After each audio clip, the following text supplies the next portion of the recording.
Heirlooms are treasures passed down through the generations. So heirloom meals are savoring yesterday's traditions today.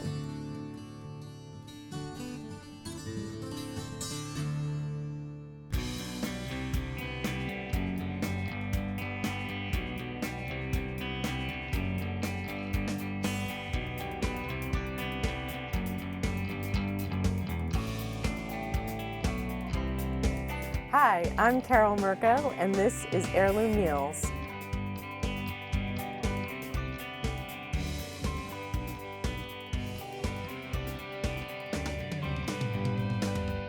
To Heirloom Meals.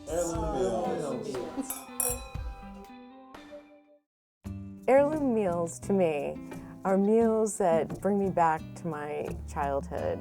The smell of, say, a roasted chicken, and turnip and potato gratin, apple pie as well. I actually started cooking when I was about 3 years old. I would stand by the stove and make bacon and eggs because I wanted to be just like my mom and my grandmother.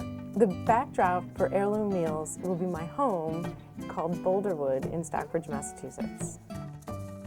Morning, chickens!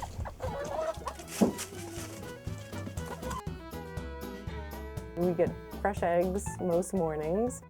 We have horses, and I've always wanted to have horses when I was a little girl, and we have these really adorable Icelandic horses, and I have a pet guinea hen, Uni, and I have Bert, my border collie, and then we have all this wonderful land so I can garden and hike.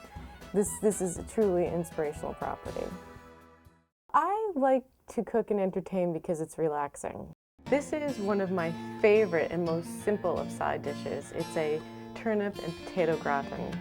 And I just simply layer the turnip and then the potatoes. Look at these, so wonderfully thin. My grandmother actually sliced them this thin with a knife, but I use the mandolin, which in some ways I feel like I'm cheating. Sorry, Nana.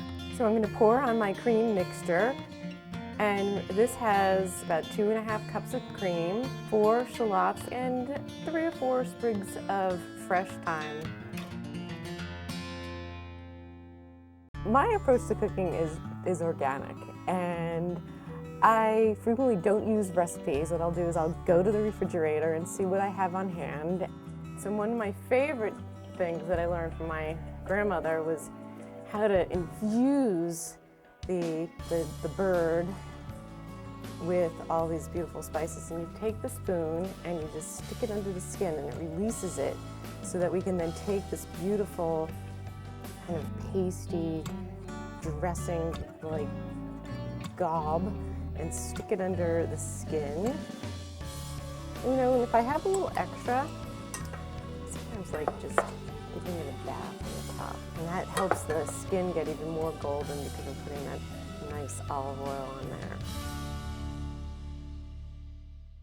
I frequently get inspired by reading the monthly magazines. Like I'll see something like, oh, that sounds so good. Well, but you know, less that spice. Or I don't have that, so I can concoct this. And I like to use the word concoct because concocting happens a lot in my kitchen.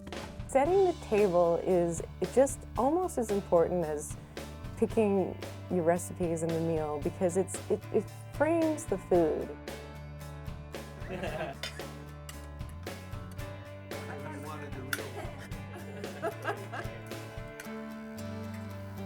Now everything is delicious. There's nothing better than to just get people around the table and having them, oh, this is so good.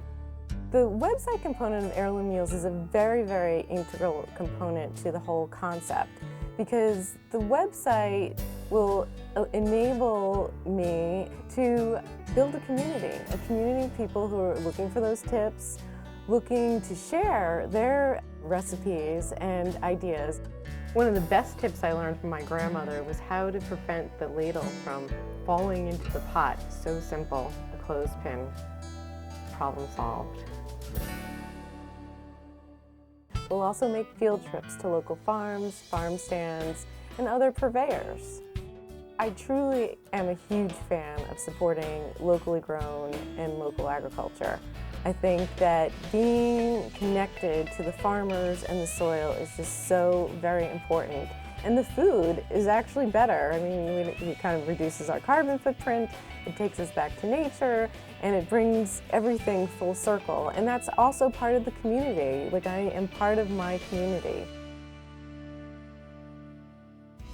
My hope for Heirloom Meals is that it's rich in content and is a go-to for many people. And I really want to see recipes and cooking, the style component with the setting the table, and then the history, the rich histories that have gone into creating these recipes and the sharing of these meals.